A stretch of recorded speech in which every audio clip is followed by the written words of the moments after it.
Good morning, everyone, and welcome to our last panel for our virtual opening event for Ohio Tech Day. My name is Jessica Cohen, and I am with Verizon. I am so pleased to be with everyone today. Joining me for this conversation are four amazing tech pros. We have Victor Piney, Naveed Iqbal, Tanja Coverdale, and David Kondo.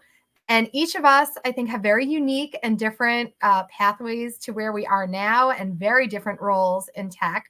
So we're excited to dig in. I'll just say that I am the Director of Community Engagement at Verizon. I started off my career in government, public policy, and nonprofit. Did not ever think I was going to be in a tech role, but here I am. And so I'm just going to go around the room, virtual room, so to speak, and ask everyone to introduce themselves, tell us a little bit about your current role, and then we can dig in. So, David, why don't we start with you? Sure. Thanks, Jessica. Hi, everybody. My name is Dave Kondo. I'm the Special Agent Applicant Coordinator here for Central and Southern Ohio with the FBI. So I joined the Federal Bureau of Investigation over 20 years ago. And at the time, I was actually a business major. So, Jessica, like you, I did not think I would be so involved in the world of tech. But immediately after I joined the Bureau, I joined when I was rather young. So they sent me into the world of computers and I learned how to be a cyber investigator. So I investigated both fraud on the internet as well as online child exploitation. And I was on the squad that investigated computer intrusions and other national security matters as well. So today I'm the applicant coordinator for the division, which means I'm responsible for all recruitment efforts to include our high school and collegiate hiring programs, as well as all of these STEM careers that the FBI has, to include our computer forensic examinators, our computer scientists, our data analysts, as well as the special agents who work other cybercrime investigations. So I'm happy to be here. Thanks. That's amazing. And I think we had a good group of recruits for you on the last panel. So we'll make sure that you can connect with them. Vic, why don't you go ahead and introduce yourself? Good morning, everybody. Thank you, Jessica. Great to be here and honored that Facebook could be such a big part of today. So we're excited about the event today. But as mentioned, my name is Victor Piney, and I am the site manager for our data center facilities at Facebook in New Albany, Ohio. We'll probably get into this a little bit later, but my tech career, I've been in tech basically in this similar type of role most of my career. I went to Ohio University and have spent most of my career in Ohio, and so happy to talk later about the technology trends over the last several years and where I think we're headed, but really happy to be here and glad that Facebook could be a part of this. That's great. Tanja, share with us a little bit about yourself. Yes, good morning. My name is Dr. Tanja Coverdale, and I am currently serving as Associate Vice President for Workforce and Legal Technology at Nationwide. In my current role, I oversee the portfolio for applications supporting the Office of the Chief Human Resources Officer and the Office of the Chief Legal Officer. I've had a very different path to my current role, as I actually have dual careers in academia and in industry. I'm currently holding 3 degrees in information technology and a career spanning over 25 years. Prior to coming to Nationwide, I was a Chief Information Officer and Vice President at Central State University. Spent many years at various historically Black colleges as a professor of information technology. And I also previously served as the Chief Executive Officer for the Virgin Islands Next Generation Network, which is the broadband initiative for the Virgin Islands. Also spent some time in industry at some of the big 5 companies. And so I feel like I've done it all and have been so fortunate to spend my entire career in tech. That's amazing. We'll need another half hour to dig into that, Tanja. But well, let's move on to Naveed. Why don't you go ahead and introduce yourself? Yeah, that was amazing. Good morning and happy Ohio Tech Day, everybody. Very excited to be here. I'm Naveed Iqbal. I'm the CEO and co-founder at Dollar, and we help people get out of student debt. Very excited. So I've always sort of loved tinkering with stuff. So I've always kind of been in tech, I like to tell myself. Got a PhD in applied mathematics, did a lot of fun things. I like building stuff and helping people, right? So that's kind of what the whole journey has been about. Is like, what do I build? Does it help people? No? Okay, I'll try again. Yeah, happy to be here. That's great. And I love the group that we have here, because you can just tell not all of us may have been in high school and, early years of college, like our last panel, and know exactly what they want to do. I will tell, I never thought I would be in tech, always, external affairs and things like that. But at companies like Verizon, we need all sorts of talents and all sorts of folks to come in and make everything successful so we can bring the best connectivity to the country. So just a great span of experience here. Now, I'm very interested. Obviously, Ohio is the place to be when it comes to tech. I don't think any of us are. We're all from different cities. And actually, maybe when we go around the next time, we can say where we're located in Ohio, because I'm based up here in Cleveland. But I just want to hear from everyone. What do we see for the future of great tech careers in Ohio? What are the opportunities that you're seeing either in your particular field or just generally as the tech pro that you are? And you know what, I'm gonna change up the order. So Tanja, why don't you start and we'll go around. Absolutely. I am located in Galena, Ohio, which is slightly north of Columbus Metro. And I'm actually a native of Brooklyn, New York. So I am loving Ohio. I've been here for the last 4 years and I'm just getting started, Ohio. So happy to be here with you. I am so excited for the future of tech. And what I'm seeing is as technology becomes more pervasive across all industries, I'm really seeing a blending of the line between technology in whatever field. So really, when I started my career, tech was very like a support organization. So it was more like network and email and very, very technical things. But we're seeing that technology makes everything go. Even if you're interested in art or culinary school, or everything has a technology foundation. So what I think is it allows more entry points for everyone, no matter what your interest is, no matter what your background is, you too are a technologist. And so that's exciting because I think some of the barriers of entry that we previously had before, i.e. you had to have a specific degree or come from a specific type of school, all of that is being eliminated. And I feel like tech is a place for everyone. That's great. And I had a little silent yay before because I'm from Long Island, New York. So 2 New York imports into Ohio. And I've been here 13 years and we love this state and we love Cleveland. So Naveed, why don't we talk? What do you see for the future of tech careers? I couldn't agree more with Tanya. Like, I think that's exactly right. Everybody's a technologist. We just don't know it yet. In particular, I think, folks used to say that all companies are technology companies and all technology companies are fintech companies. And I think the next iteration of that is all fintech companies are gaming companies. I think everybody's going this direction. You want to create that delightful experience and make it fun for people to do things, right? And that opens up a whole new world for what other kind of people can get into technology and how they can make an impact. So very excited to see where that goes. I'm in Columbus, Ohio, and I moved here from Melbourne, Florida 4 years ago about. We're just keep stacking up the imports here. That's great. Vic, why don't we talk about what do you see for the future? Yeah, well, first off the bat, I am not an import. I'm actually born and raised here in Columbus, Ohio, and went to Ohio University. So I sported the Bobcats today. The things that I've seen really in changing for Ohio, I started my career as a Big Six consultant, and I traveled all over, all over the country doing work. And over the past 20 years or so, it's been easier to find those types of roles and those types of jobs closer to home.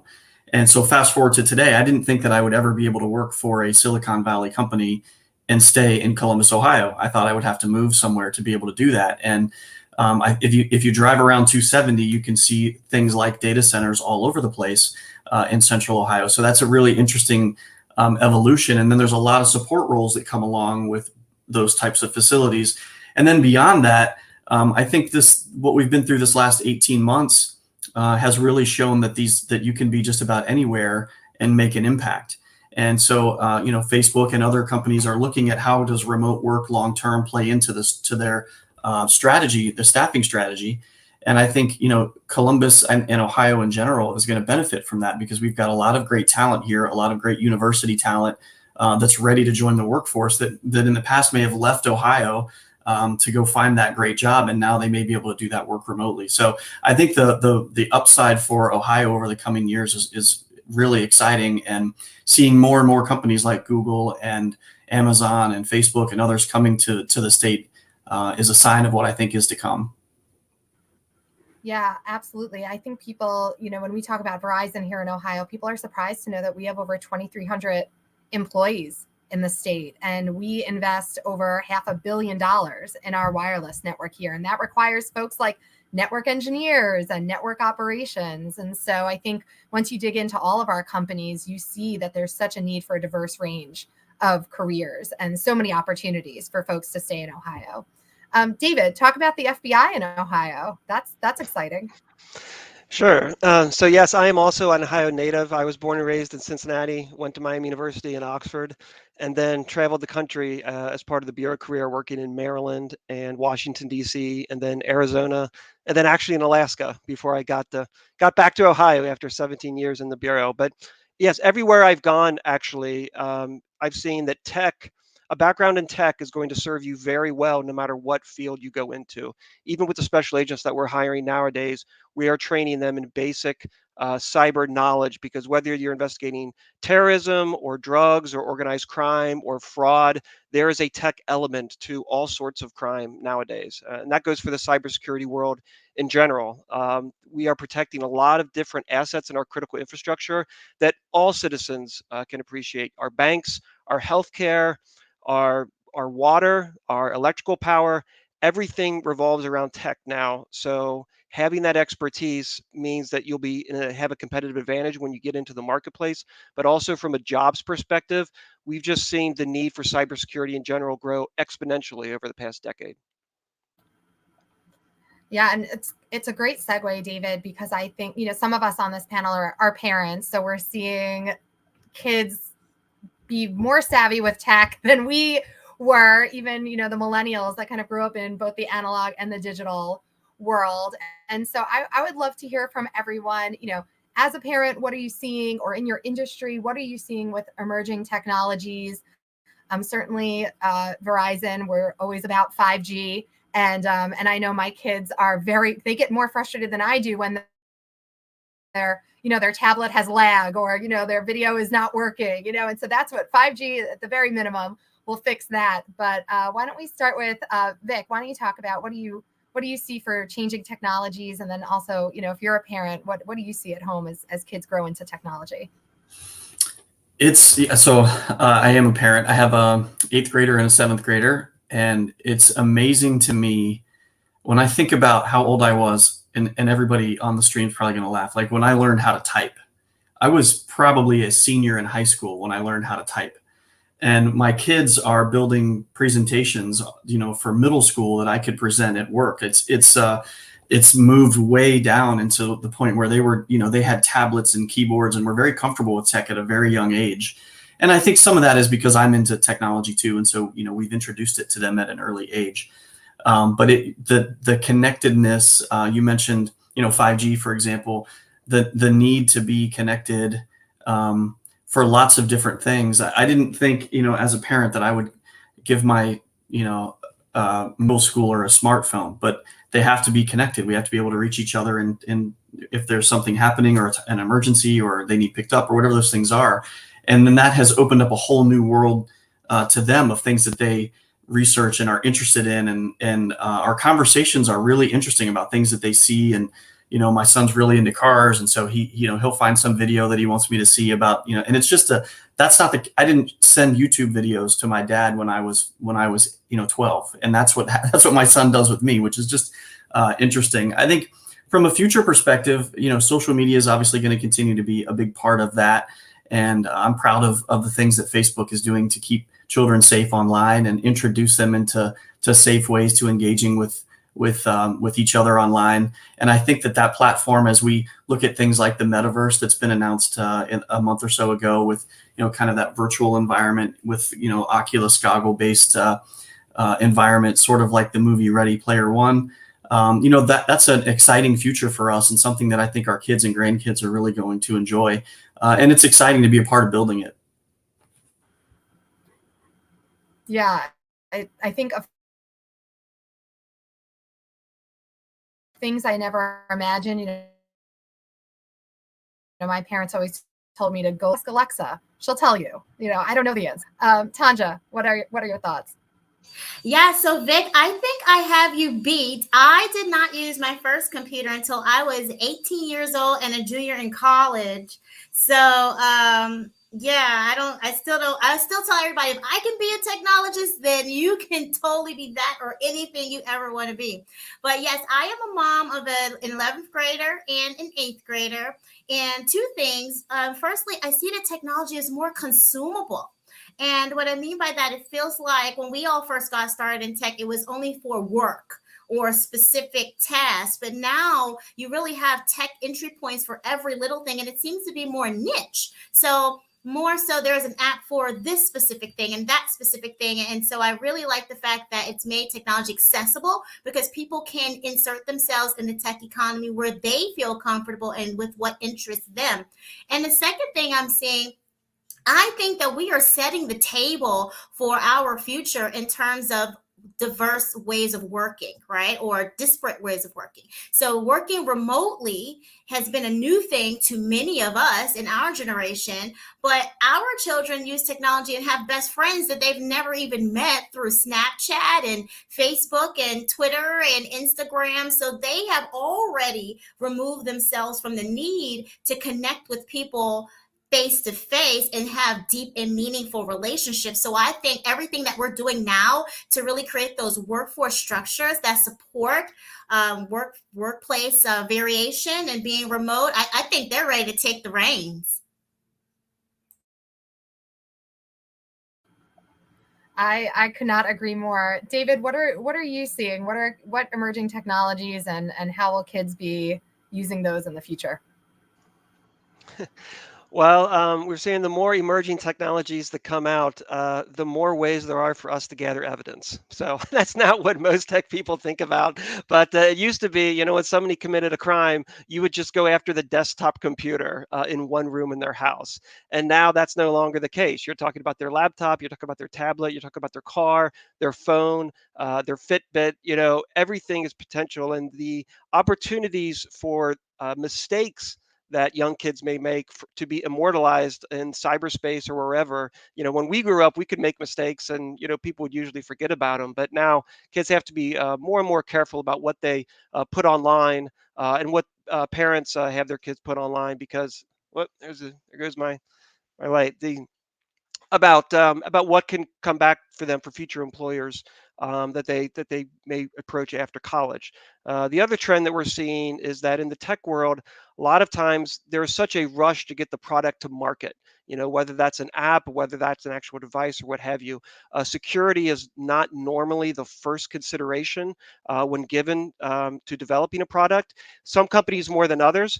But we found is that security is still much an individual responsibility. So whether you're a high school or whether you're a parent, you still have to make sure that you check that default password, you check the security settings on whatever devices that you're using, because in the new world, as Vic and Chanja have indicated, we're going to be more and more integrated with technology, which means we're going to be more and more vulnerable unless we learn how to plug those stopgaps that we have. Yeah, and I know, just talking about kids again, that parental controls are easily there is no security when it comes to kids. So that might be, David, that might be a good thing for you in the FBI, because they can get around pretty much anything these days. Yes, parental controls are no substitute for good parenting and just for kids with good common sense. Absolutely. Naveed, what are your thoughts? So I've been thinking about this a lot recently. I'm going to be a dad anytime between now and the next 3 weeks. And I'm looking at how younger people are interacting with technology. And it's really clear. I think everybody has sort of alluded to this. There's a difference between how we're interacting with each other physically and virtually. And that is changing in such interesting ways across different age groups, right? Like I have Facebook conversations with my grandmother or video calls with my family for dinner, right? Like stuff like that. So what's the next evolution of that? I think we absolutely need, and you see companies, especially, shout out to a hire company called Basis Series who's doing exactly this. If you think about how we communicate online, right? When you send your password, it's secured by HTTPS. Everybody's used to it. Right now, you see, like, is this website secured by HTTPS? What about data at rest, right? Or what guarantee can you give me that my data is going to be safe where it is, sort of alluding to what David was saying earlier, is we want to make sure we take the burden off the end user. I don't want my children to be worried about like, oh, who's watching me? What's that? That's not a natural way to grow up, right? Like that's not how we grew up. Why should our kids grow up that way? We need infrastructure to help them not, right? And so I think it's very interesting what we can do as technologists to make a normal, like human existence possible, virtually and physically. That's great. So we're coming up on the end of our half hour. This session is flying by. So a little bit of a lightning round. This day is all about the students. We're here for all the students, and this will be available, of course, for replay later on. So talk for a minute about what you wish you knew as a high school student, and how can students interested in exploring tech careers consider doing so? And okay, let's go with David to start us off. Wow. Okay. Well, first I'll say high school is not the rest of your life. So it may seem like that. That's general advice. And if you're having a great time in high school, by all means, that's fantastic. But I could tell you that the freedom and the opportunity of being an adult is just fantastic. So put in the hard work now and the focus, and you'll definitely reap the rewards later. And secondly, I would just encourage people to be as proactive with their tech career as possible. I realize that there are some folks, they might know at 8 years old exactly what kind of work they want to do for the rest of their life. And that's great. But for me, that was not the case. I really had to get out and sample different types of careers, do my own research into what type of life I wanted, what type of career I wanted before I made my final decision. So don't be afraid to just push a little bit and find out for yourself what's needed, because it might not necessarily come to you. You're going to have to go find it. That's all I have, Jessica. That's all we need. That's great. Naveed, what about you? I think if I knew in high school that everybody's equally clueless, that would have helped me a lot. And then, that's really it. Like, there's so much unnecessary pressure we put around each other, and we are enough. It's just how we keep applying ourselves. That's great. Tanja? This message goes out to all of the over-focused overachievers in high school like I was. Just know, relax, it's going to be okay. I thought that everything I needed to do in life was going to happen by 12th grade. And if I were the valedictorian of my class, and I was going to be like the failure. I was the valedictorian, FYI, just for the record. But the point is, have some fun, right? You can have goals, you can be driven, but equally balance the fun. You are going to be fantastic because you already are.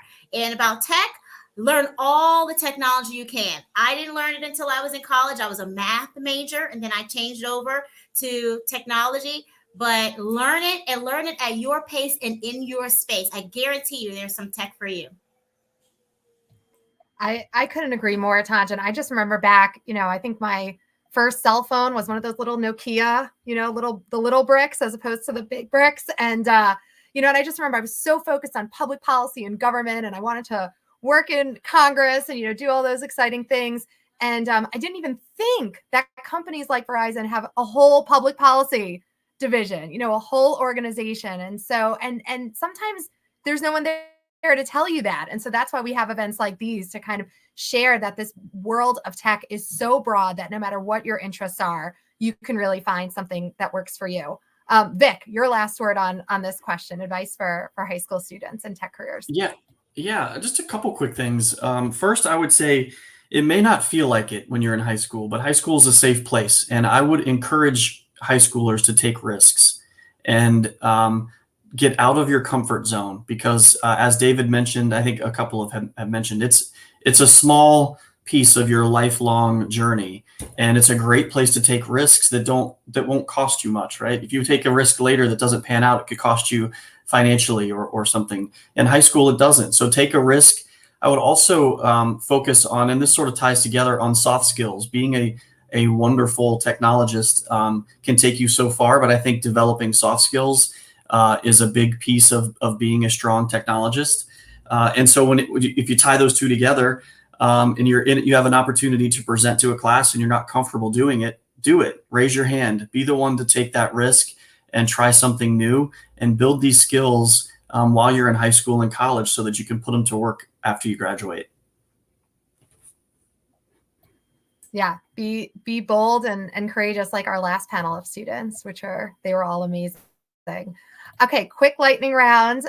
In just a few words or a couple of sentences, fun prediction about tech that you think might happen. As crazy as you want to be. But Tanja, go ahead. You look like you're thinking about something. A wearable, even more like embedded. Oh man. Okay, Naveed. I was good. Like, you stole mine. That was exactly what I was going to say. I think we're going to integrate with technology in much more interesting ways. That's great. David.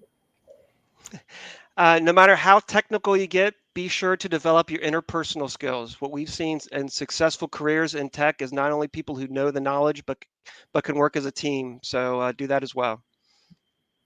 That's great. Vic, prediction for the future. Yeah, I'm really excited to see where the metaverse is going to take us, and what does that mean for wearables or implantables and Neuralink and all these things that are out there. But I'm really excited to see what that metaverse looks like. Yeah, and I saw this in the chat earlier, but as we return to work even more and business travel starts to heat up, teleporting would be awesome for everyone, but also working parents everywhere. So that is it for our panel today. This was an amazing conversation. Thanks to all of you for being part of it. Just fun to see all the work you're doing, all the different careers in tech that there are. I'm going to invite